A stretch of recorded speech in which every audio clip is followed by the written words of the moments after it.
Hello, friends. I'm Kush Khandelwal, and this is Ageless Athlete. A few years ago, I started asking questions that would not leave me alone. Why do some people keep pushing mentally, physically, spiritually long after others burn out or break down? What does it really mean to age well when you still crave movement, meaning, and mastery? This show is my search for answers.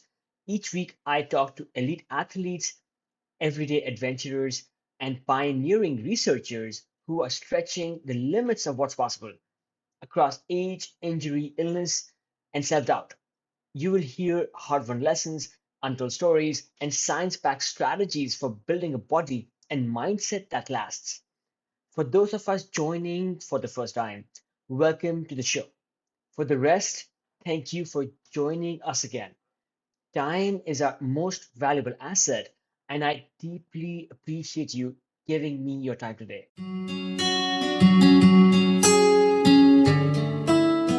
Imagine turning 82 only to learn you have been living with lung cancer you did not even know you had.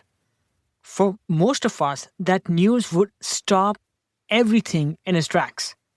For Jim Donini, it became another chapter in a life defined by facing storms on and off the mountain. Jim is one of the foremost alpinists of our time, not because he climbed the world's highest peaks, but because he sought out the hardest ones. Torre Egger in Patagonia, the Cobra Pillar in Alaska, the unfinished North Ridge of Latok 1 in Pakistan. The list goes on and on. He has built a life not on summits, but on the courage to step into the unknown and the wisdom to turn back when survival demanded it.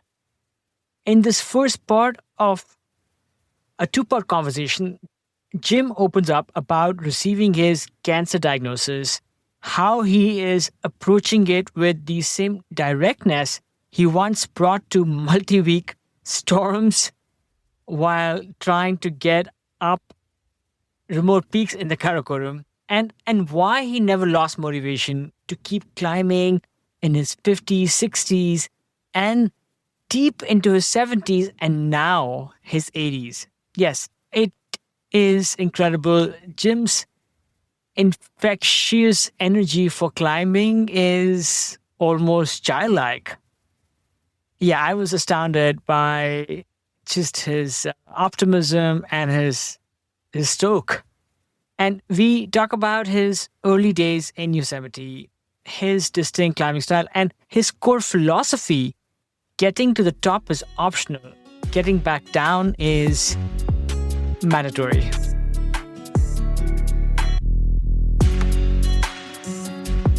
Jim, I always start with this question, which is, where are you right now? And what did you have for breakfast this morning? Well, I got up late this morning, so I'm in Ouray, Colorado, where I live, my main home. And I had two pieces of banana bread and a protein shake for breakfast. Wow, that sounds like a delicious breakfast. Maybe it's a Sunday thing. Was it banana bread that was made at home? No, unfortunately, it was bought in the store. But my wife does make wonderful banana. When she makes banana bread, you can really taste the bananas. Oh, yeah. Nice and moist. The stuff you buy is not quite the same. Right now, I'm traveling in a van, so I don't have access to an oven. But I look forward to making some banana bread the next time I'm back in an apartment. Right. I can do that. And Jim, you live in Ouray, and Ouray is world famous for ice climbing in the winter. Yeah. We were just talking about how it's also become maybe a destination in the summertime. Well, in the summertime, it's always been a big resort because we're at 7,700 feet above sea level. So you get a lot of Texans coming up here in the summertime to get out of the heat. And there's old mining roads And so what these Texans like to do are a lot of, they take ATVs out on the mining roads. So that's been historically what it's been like in the summertime. People come here to get out of the heat, shop, and go ATV. But there's other things to do now. When they built the ice park a few years ago, they decided one side of the ice park, there's a gorge coming right into the town. And the gorge is very steep. And so there's one side of the gorge where the sun doesn't shine in the wintertime.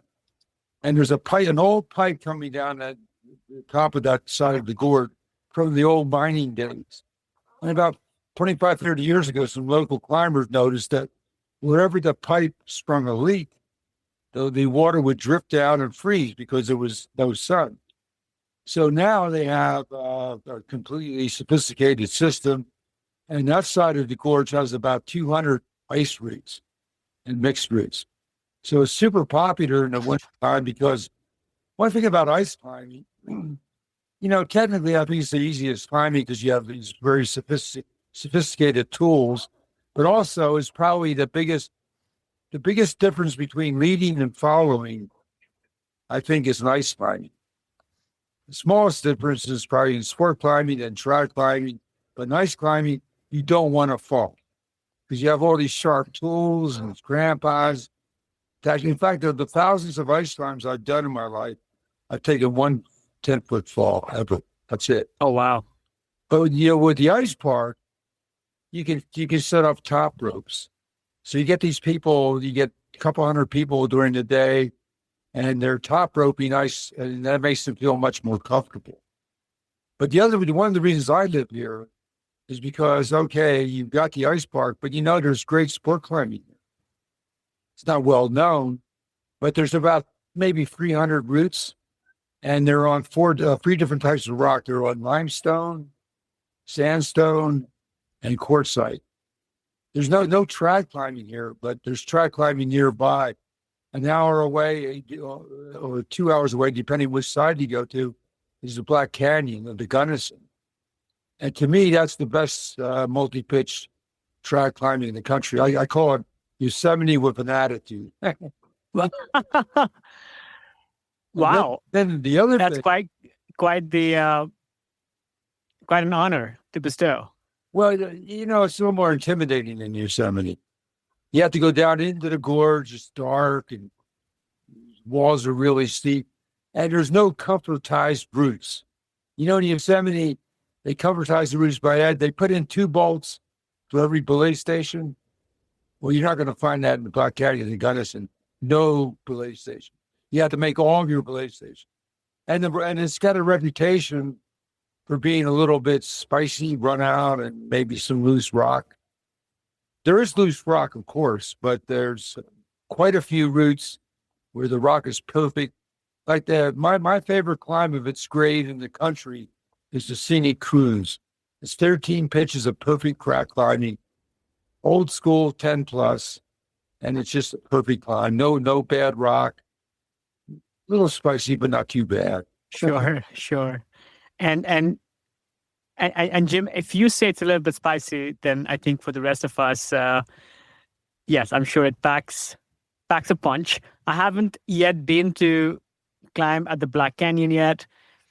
And I think, partly some of its reputation precedes it. But the idea of descending down into a canyon totally changes, I think, just the perspective, from the classic, let's say, format where you walk up to a cliff and you climb up. And in this one, you have to kind of go down this steep canyon, and you have to climb out. There's no other way you're going to get back to. Oh, no. You can most of the gullies. You can get back up them. I see. In fact, but that's called the walk of shame. Yeah. If No, you and do also that. if you're midway up a climb, then like you kind of have this dilemma, right? Like, you want to finish it because I mean, you might have an escape hatch through the gully, but you'd rather climb the top.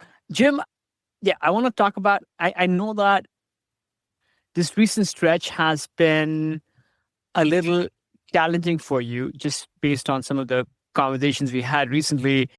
If you're comfortable, would you mind sharing how are you doing these days?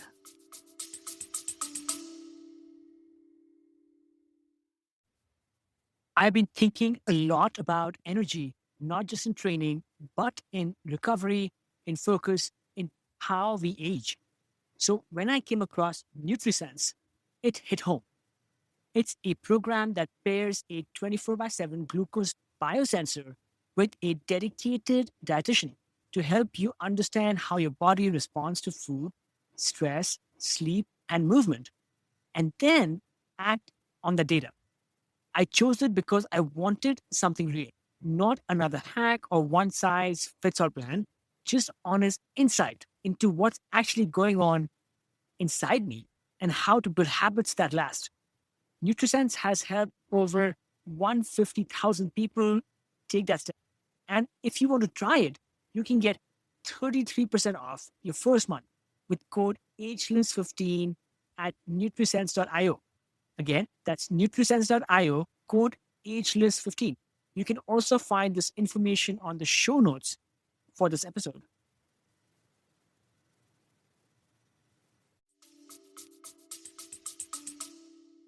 Oh, you mean physically? Yeah, Did you know I got diagnosed with lung cancer? I heard, yeah. And I heard you also found out kind of accidentally. Well, yeah, right.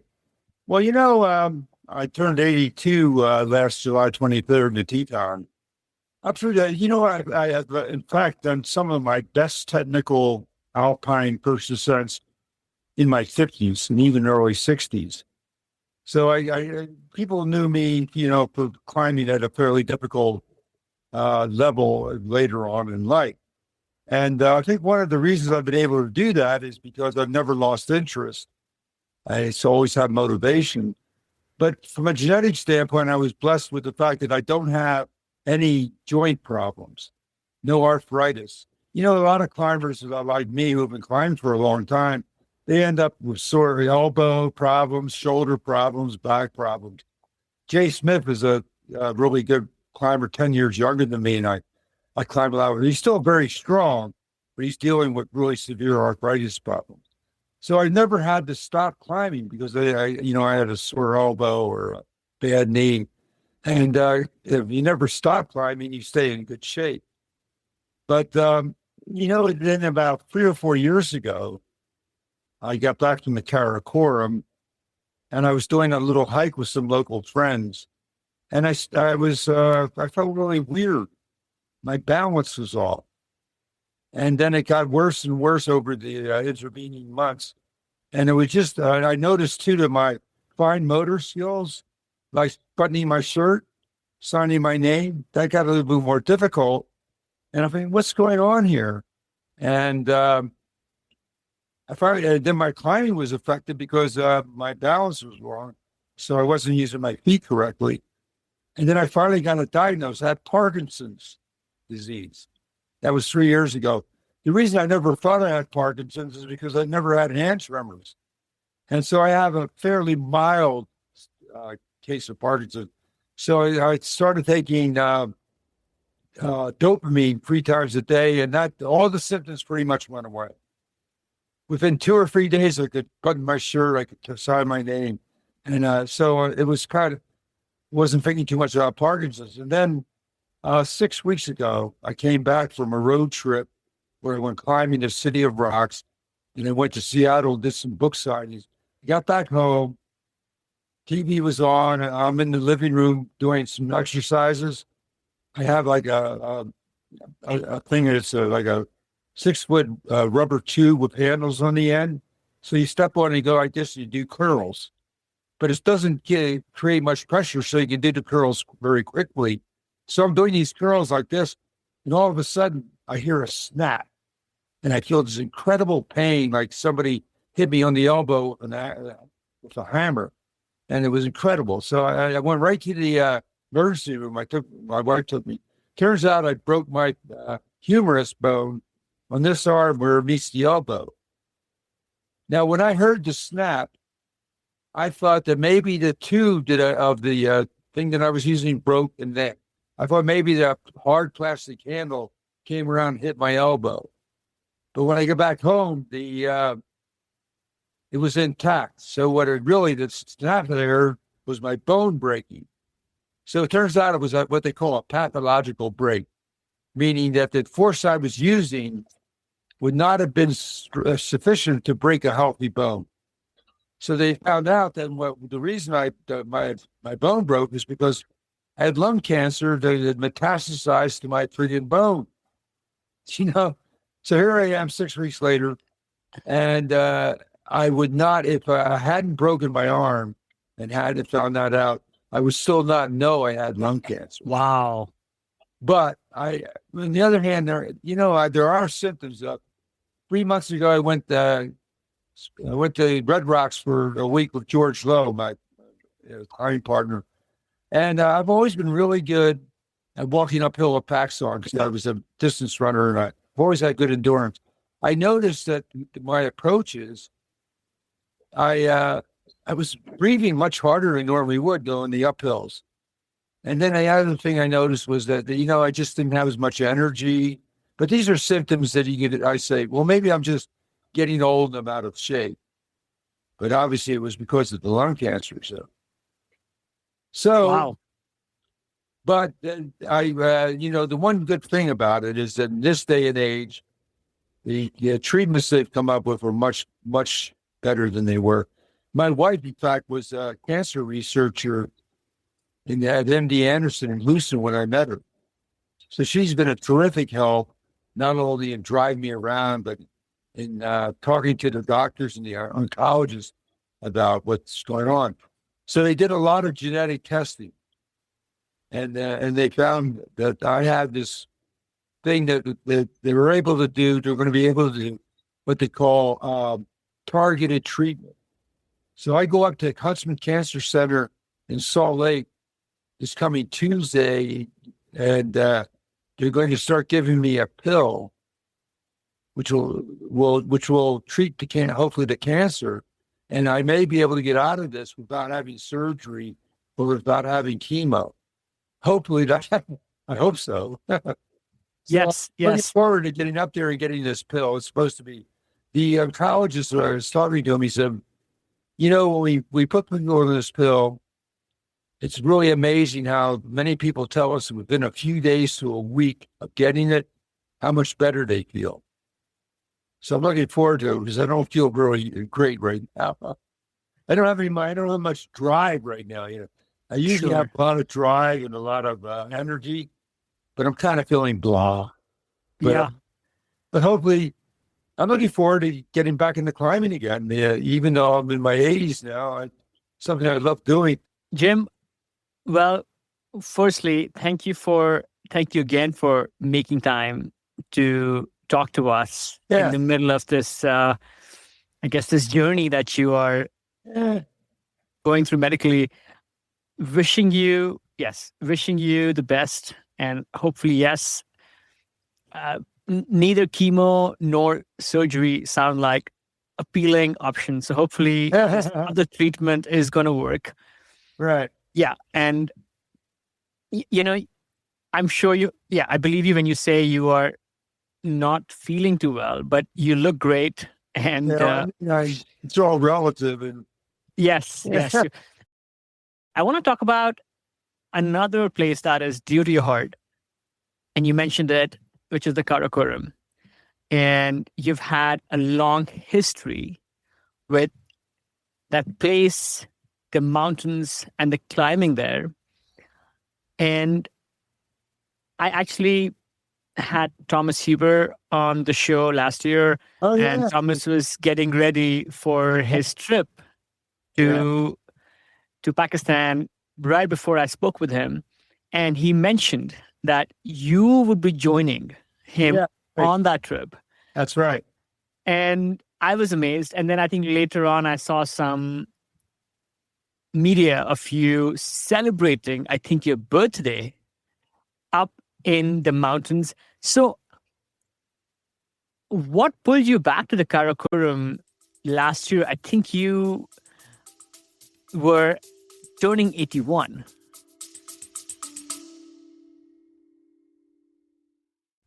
Friends, it means a lot that you're here. I pour a ton of heart into the show. The research, the interviews, the editing, it's all me, trying to share stories that matter.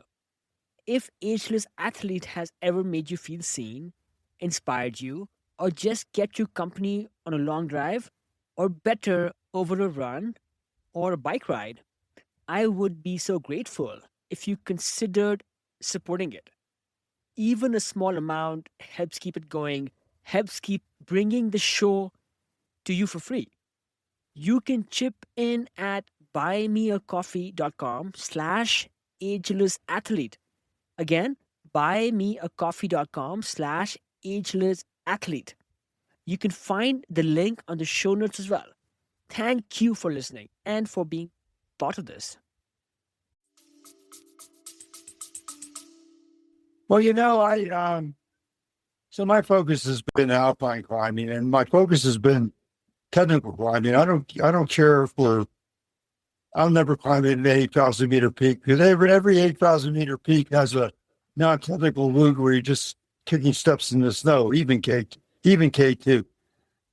So for me, it's always been about real technical climbing, and the Karakoram is the northern extension of the Himalaya, mostly in Pakistan, and it's composed. The mountains are granitic in composition.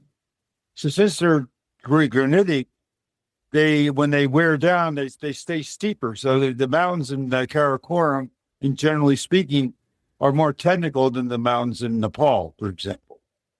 So I first went to the Karakoram in this become a famous climb, the one I did with George Lowe and Michael Kennedy and Jeff Lowe, where we spent 26 days and I fell in love with them because of certain things. Because the place is beautiful. It's totally, and it offers up the best alpine climbing in the world, probably. And I really like the people in Baltistan. You see, people say, "Oh, you go to Pakistan? Isn't that really dangerous?" I said, "No, it depends where you go in Pakistan." So if you fly to Rawalpindi and then take a little flight to Skardu, once you're in Skardu, you're in Baltistan, home of the Baltis. And these people are pro-Western. They're Muslim, but they have a more liberal version where in Baltistan you see a lot of schools for girls. So they want to educate but away from there, down in the Sunni tribal areas, they burn down schools for girls. So it's a whole different. Wow. So when I've spent 7 times in Pakistan and the Karakoram, maybe a total of a year, a couple months each time, and I've never had an issue where I felt threatened by anybody. And the Balti people are so tough. They're very poor. The men. They only weigh about 120 pounds, and the loads they carry are amazing. So I love the people of the mountains in Pakistan. I love the beauty of Pakistan, and I love the challenges that it gives you. And yeah, I first went in with Thomas Huber in 2016 with George Lowe.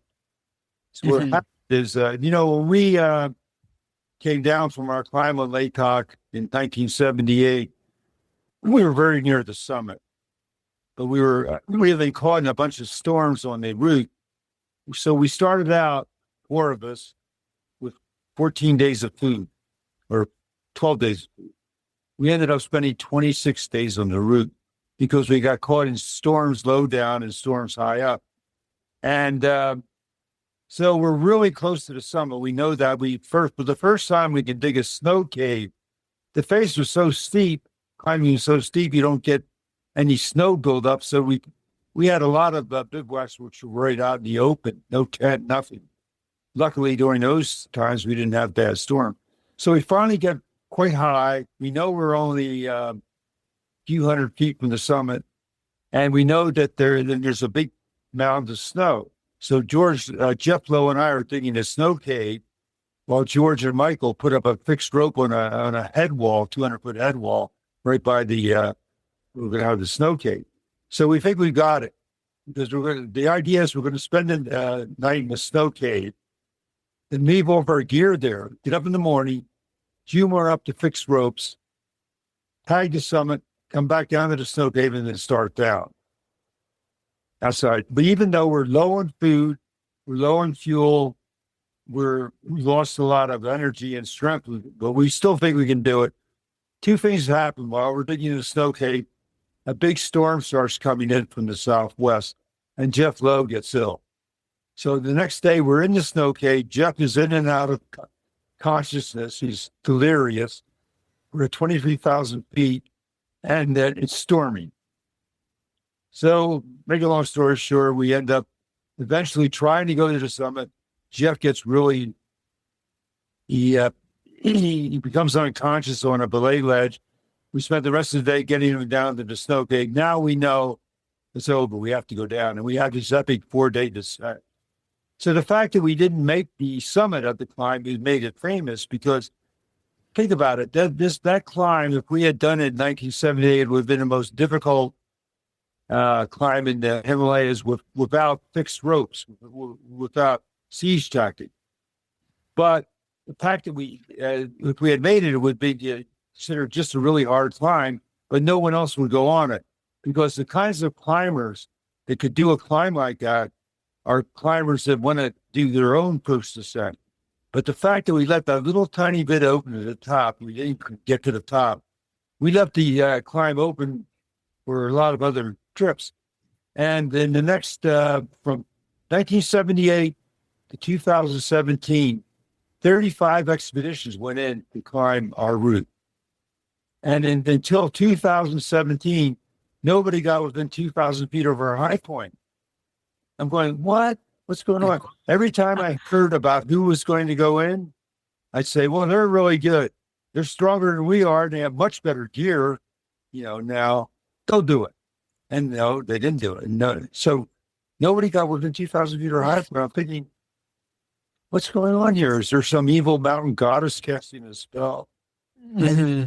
I got an email from Thomas Huber in 2016, and he's also a history buff. He understands the history of climbing. So he appreciated what we had done. So so that year, 2016, George Lowe and I went in with him. And we had another friend of ours, Tom Engelbach, that went in. And I just wanted to see what was going on.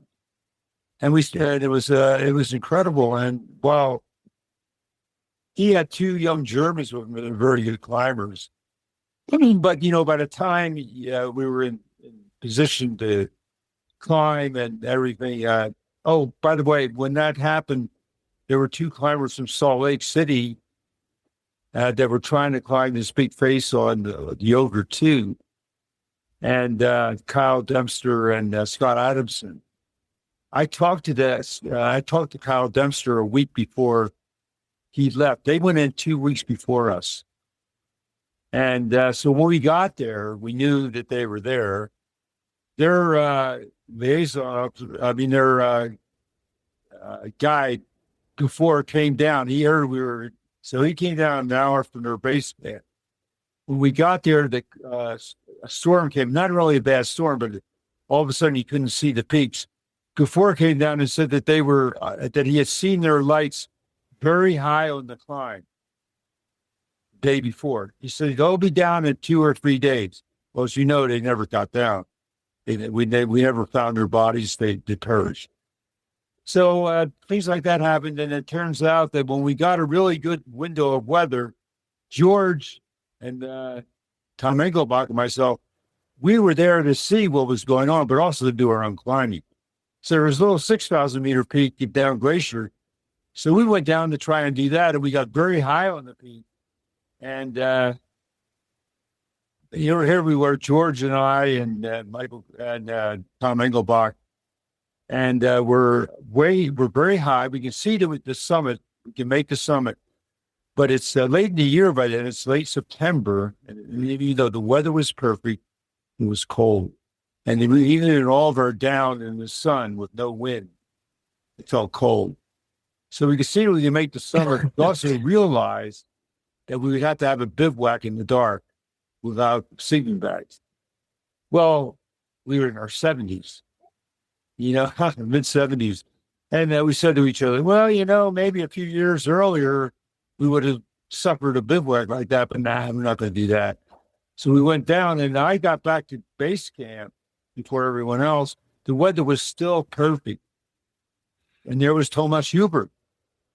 And I thought they'd be on the time. And what had happened was that the two climbers he had with him, after the Americans died and the other thing, they decided that the route was too dangerous. They wouldn't go on it. Yeah. Go all up together. So anyway, Tomas is a great guy, by the way. And Yes. really, I love the guy. And he does a lot for the Pakistanis in Baltistan and Skardu. He's well known. He's really appreciated. He started a nonprofit to build dorms for kids coming from the villages in the Skardu to get an education. They build dorms for them, places for them to stay. But I went back to the Pakistan last summer. Yeah, this time I knew that they were going to.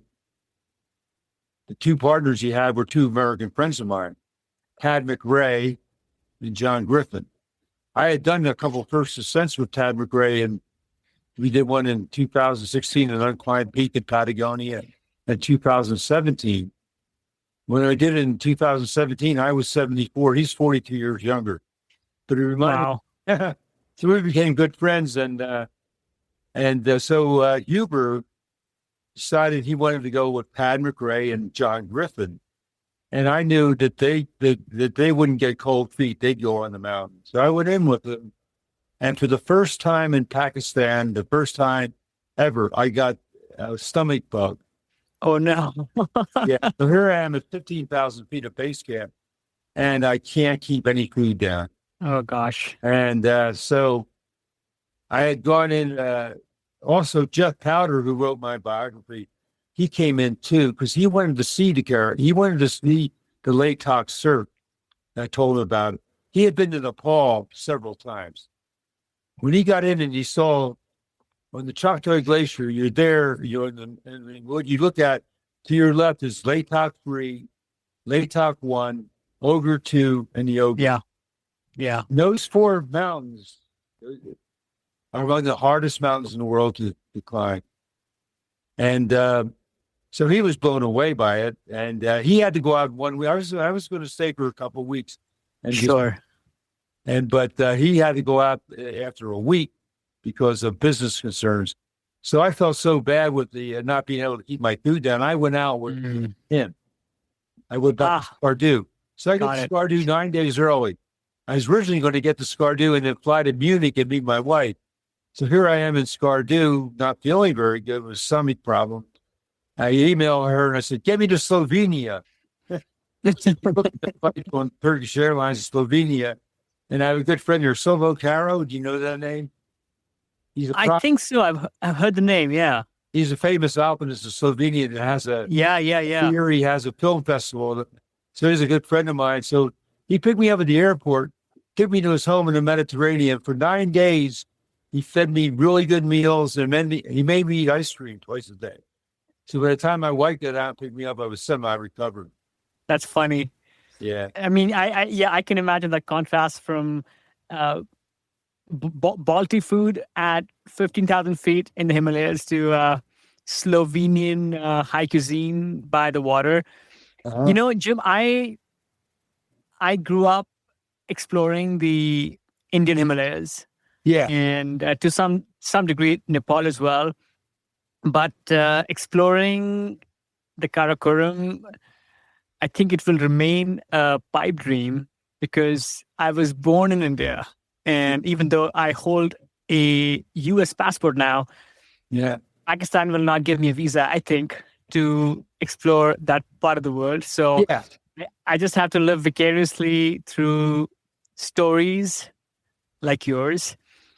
You have spent all this time in Pakistan, in the Karakorams, and thank you for reminding us of your famous climb, uh, 26 days, trying to summit.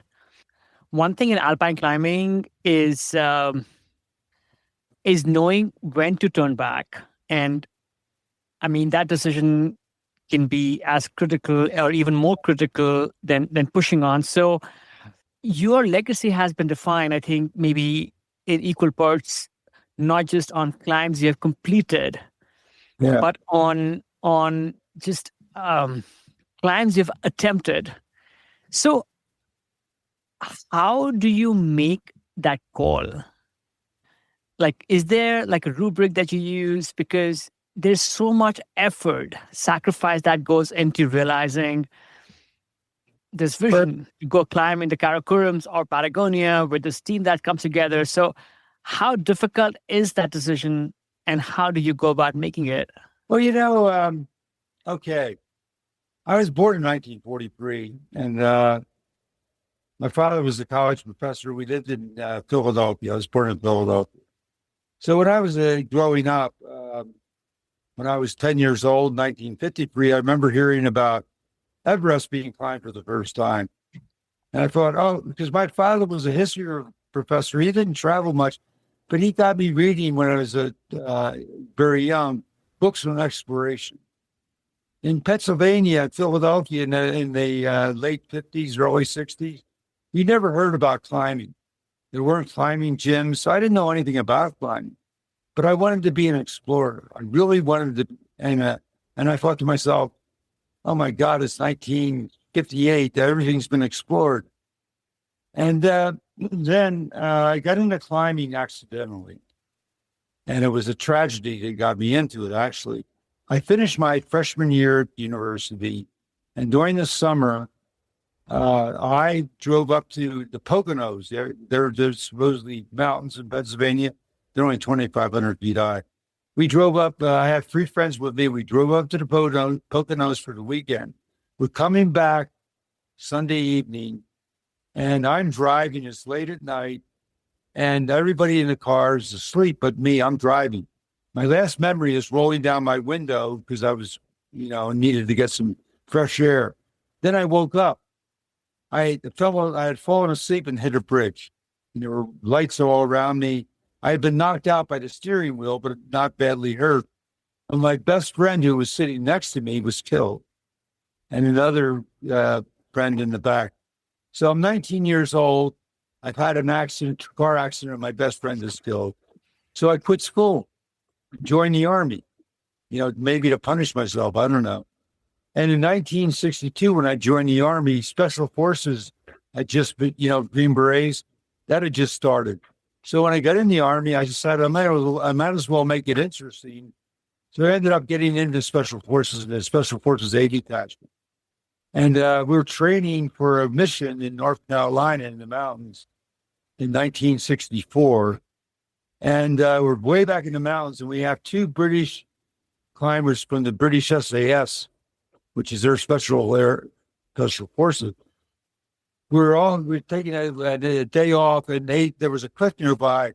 They put top ropes on the cliff. These guys had been rock climbers. And so I got to go rock climbing for one afternoon in North Carolina. And I said, man, this is incredible. And that's what got me into climbing. When I got out of the Army, I ended up going into finding out where to go climbing. It was more difficult in those days than it is now. But that's what got me into climbing.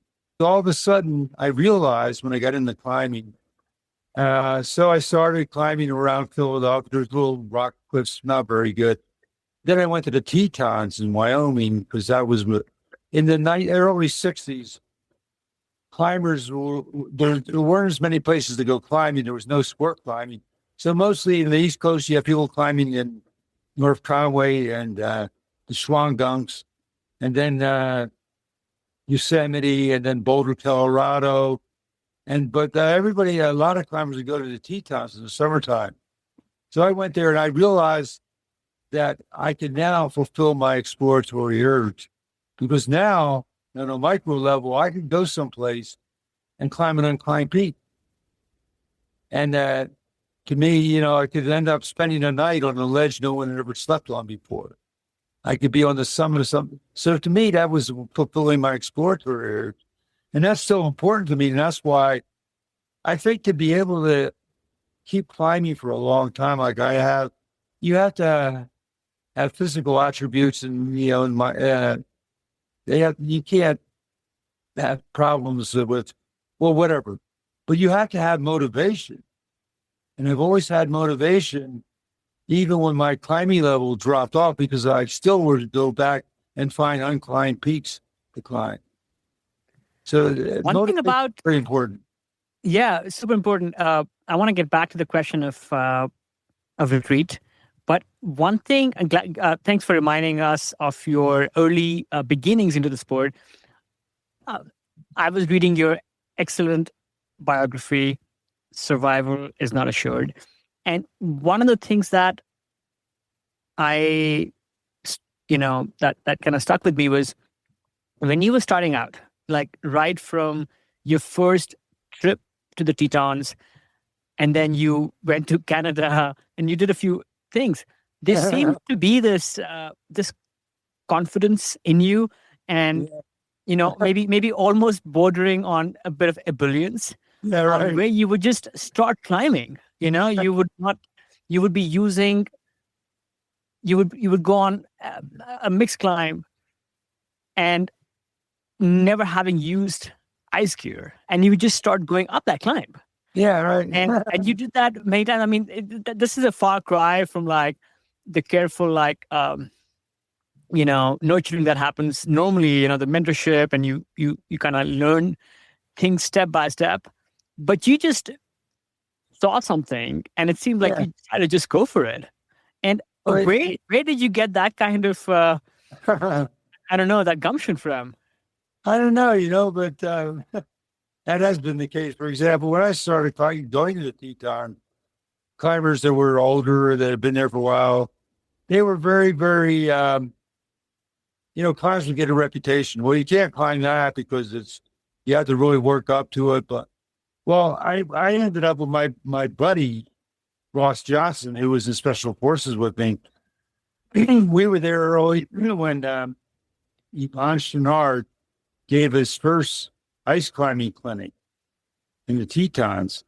Yvon had gone to Scotland and France and Austria and had checked out all the different types of ice climbing techniques, and then put them together into a new American ice climbing style. And he wrote a book about it.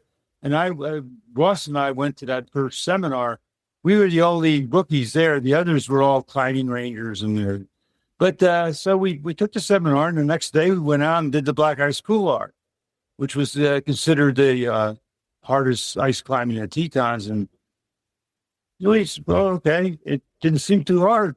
And Chouinard heard about that, and he said, you guys should go to Scotland. And he gave us some names of some people. So we did. The next winter I went to Scotland. And at that time in when was that? 71. The ice climbing had not come a long way. They were still, up until recently, they were still chopping steps. And Point 5 Gully on Ben Nevis was considered the hardest ice climb in Scotland, if not the world. So we show up. I'd actually become a good rock climber by that time. I'd climbed the Salifay Wall. But the locals, when we got there to Scotland, the weather was really bad, rainy, terrible, and no ice. So we ended up going to this bar called the Jacobite and getting to know all the local climbers. And we could drink with them. We could keep up with them, so they liked us. And they knew that we hadn't done much ice climbing. So I remember they said, well, when the ice comes in, we'll take you on the smear, and then maybe we'll take you on the Italian climb. And they were working out a little climbing thing for us. Sequence, just like Yeah. stepping. Well, the spear was a grade 3 and tiny climb was grade 4. And the one of the guys who was 0.5 gully hadn't been climbing for a while. So this guy was gearing up to do it that winter. Well, eventually the weather changed, got really cold, and the ice came in the middle of the week. And all those guys were still working. They had to climb on weekends. So Ross and I just put our gear on, hiked up to the base of Ben Nevis, looked at 0.5 gullies, and why not? And we climbed it. we went back down, and they were blown away that we had done that. And then the word got out to English climbers that these two Yanks that hadn't done much ice climbing just did 0.5 gully. So I think by us doing that, we took the fear out of the climb, because then people started coming up and doing it. So I've never, I don't know. I just always thought that I've always been confident that if I can't get up something or I can't do something, I can get away safely. And that's one, I've number of the persons since I've been in the alpine climbing have been on second or third attempts. One thing you have to be able, if you're doing hardcore, state-of-the-art alpine climbing, you have to be able to embrace failure, because there are so many factors that come in that will keep you from doing a climb. Largely the weather, conditions. So many times I've gone into a climb and conditions weren't right, the weather wasn't right. You can get up and they come back the next year and do it. So what was I getting? So my theory has always been getting to the top is optional. Getting back down is obligatory. Yeah.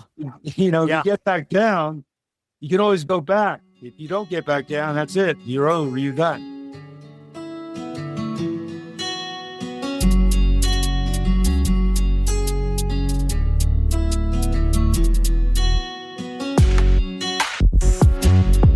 That's it, folks. Thanks for tuning in to this episode of the Ageless Athlete Podcast. I hope you enjoyed this show just as much as I enjoyed creating and producing it. Whether you are an athlete looking to push your limits or someone striving to maintain a healthy, active lifestyle as you age, there is always something new to learn. From Ageless Athlete, we bring you a fresh episode each and every week. If you liked what you heard, we would love it if you would take a moment to subscribe to the podcast so you never miss an update. And if you really liked what you heard, please leave us a review, crush those 5 stars on Spotify or Apple Podcasts or wherever else you listen to your podcasts. It helps us reach more people who are passionate about staying strong and resilient, no matter their age. Don't forget to visit our website and leave your email so I can send you occasional insights, stories, and tips to keep you inspired and motivated on your journey. You can also follow us on Instagram at Ageless Athlete Podcast and on YouTube at Ageless Athlete Podcast as well for even more great content. All of these links are available on the show notes for this episode. This show is entirely produced by me, Kush Khandelwal, based out of California with the help of my trusted adventure pup, Roger. Until next time, keep challenging yourself. Keep pushing those limits. Stay mentally and physically fit. Continue doing what you love to do. And my friends, stay ageless.